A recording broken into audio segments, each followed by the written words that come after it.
I'm joined now by Mike Jones, Executive Director of Migration Watch UK. Mike, thanks for joining us here. We learned today in the newspapers that there's some advice to the Prime Minister that's been leaked, saying that the European Court may delay these flights taking off, even if this bill passes, until after the general election. Well, that's very interesting. I think the key point really is Clause 4 in the Rwanda Bill. The European Court of Human Rights is subservient to parliamentary sovereignty, so I'm rather sceptical that they can stop the plan. However, politicians may choose to delay the Rwanda plan if they believe that the authority of the ECHR is legitimate in this case. But as we've seen in the rest of Europe, France, for example, recently ignored a ruling by the ECHR. Any decision to go against the legislation would be a political one rather than a legal obligation. So I think the leaked advice allegedly refers to that. They're called Rule 39 orders, what people call the pyjama judges, who are dragged out of bed to bring forward emergency injunctions against the UK government to get people pulled off planes. The advice the Prime Minister allegedly said, we haven't seen all of it in total, that those the ECHR courts, those European courts, could delay reviewing those Rule 39 orders, which is effectively an injunction against the UK government, till after the general election. Now, the Prime Minister's been clear. He has said he will not allow any foreign courts to thwart his plan. But he and the rest of the cabinet have stopped a long way short of saying that they will ignore those Rule 39 orders. And of course, that's what the Rebel Alliance, the right wing of the Conservative Party, of which I'm a proud member, the Rebel Alliance is trying to do through the legislation, is rule those out of order. You're correct. France has ignored them. Do you suspect that the British Civil Service will allow a Prime Minister or other minister to ignore injunctions from international courts? Well, certainly there may be internal pressure or nudging within the Home Office to pay as much attention to the ECHR as possible. That's part of the problem. But Professor Richard Eakins of Policy Exchange, he looked at the last interim injunction when Priti Patel tried to get the flights off to Rwanda, and he claimed they weren't legally binding. So if ministers do pay attention to the ECHR, that's a political choice. They're not compelled to delay this.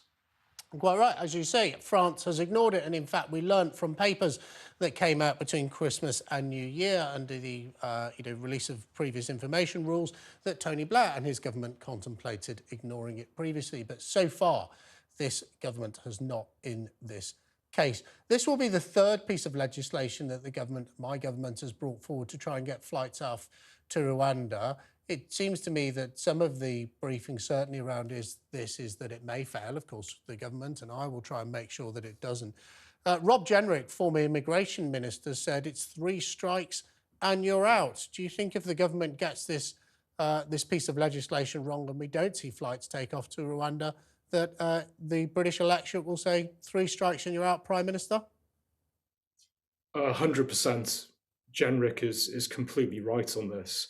I mean, even if the Rwanda plan does go through, that won't necessarily save the Conservative government at the next election. But if it fails, you're looking potentially at an electoral disaster. You've got to realise the government had other ways of deporting illegal immigrants, looking at the Human Rights Act, potentially amending it. They could have negotiated a returns policy during the Brexit negotiations, but they didn't go down this avenue. They chose to, if you like, circumnavigate the system by outsourcing it to Rwanda. Now, if this fails, then you're not going to deport any illegals before the next election, and the British public will respond in kind. But what I don't understand is it sounds like, there are ways of doing this. Rwanda may be it, Rwanda may not be it. The government has said clearly that they want to do it.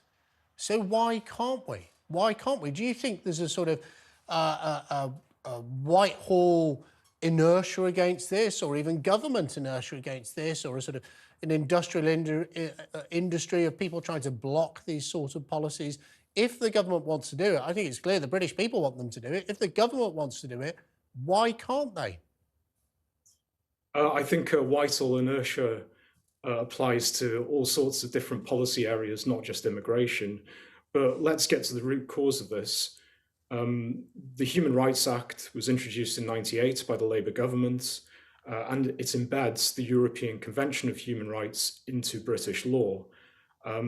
The convention makes it very difficult to deport illegal entrants because of something they call the principle of non-refoulement.